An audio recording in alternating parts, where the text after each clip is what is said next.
yields back. Chair recognizes Ms. Tlaib from Michigan. Thank you, Chairman Comer. You know, Americans are rightfully worried.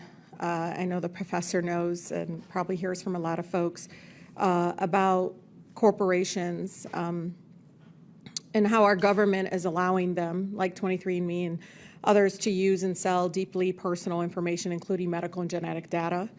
Sometimes I want to tell my colleagues, and I'm glad to hear some of them speak up about this, because sometimes I feel like our country has gradually turned into a surveillance state where everything about who we are, what we do, is generating private profit and leave us without any privacy. Surveillance pricing in grocery stores, come on. The NSA spying on our private communications, insurance companies using discriminatory factors based on our private medical and genetic history. I don't know any American, Republican, Democrat, libertarian, independent, whatever the labels that they put out, wants to live like that. No one does.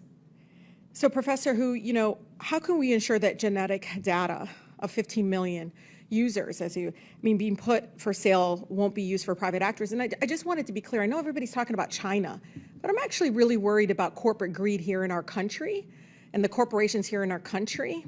That, you know, to me, corporate greed in our country is a disease. It is causing more death.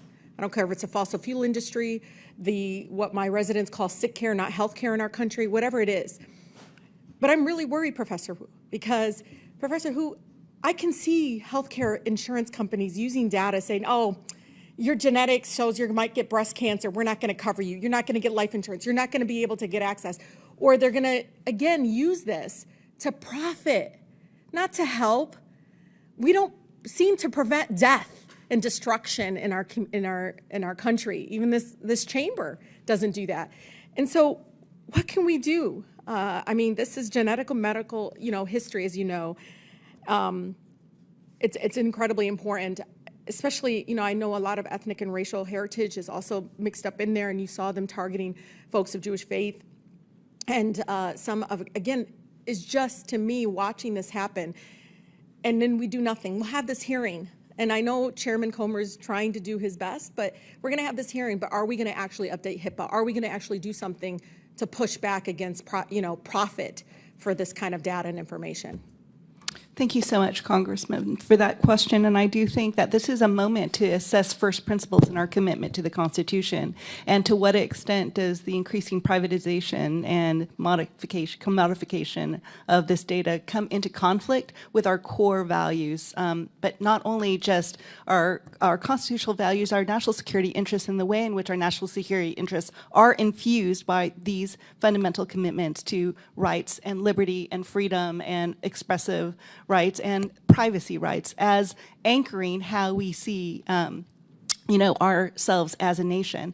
So, your question about, what can we do to stop drifting into a surveillance state? I do think that one of the things that we need to make sure that we understand is that our ability, I believe, for us to remain dominant geopolitically is not about deregulation or devolution of the regulations around data privacy, cybersecurity, and AI, but leaning into them so that we can make sure that these systems unfold safely and securely, and other nations are now embracing these types of legal regimes, including China, and we are not. And I think that that puts us at a great national security disadvantage. I agree. I think for many of our colleagues here, expressing on X your concern and everything about, again, privacy is important, but I think we need really comprehensive data that protects the Americans' private data. I mean, this is literally going to be a fight between those that the corporate greed and the government surveillance, and how overreaching that is, because it is, again, going to be profit before the people. And many of them are going to 23andMe because they want to live. They want to live. They don't want to get sick. They want preventive care. And I know, there are, the Trump administration right now is destroying privacy protections. I see it, raiding private Social Security data, tax info, bank account numbers, you name it. I'm really concerned about this growing factor. But I also want many of my colleagues to know, Trump is now working with data and surveillance companies like, what is it, Palantir, is that how you say it? Look at this, to compile databases on Americans first to target immigrants. They always start there. And then they're going to target, it's going to be our neighbor, other folks.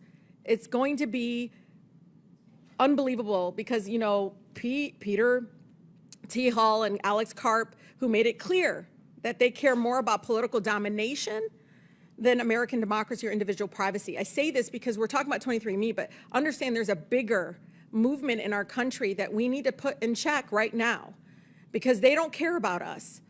They don't care about the folks that put us here and told us to protect them. And so I think it's really important, Chairman, after this hearing, let's not just have it in the congressional record. Let's actually do legislation to hold them accountable. With that, I yield.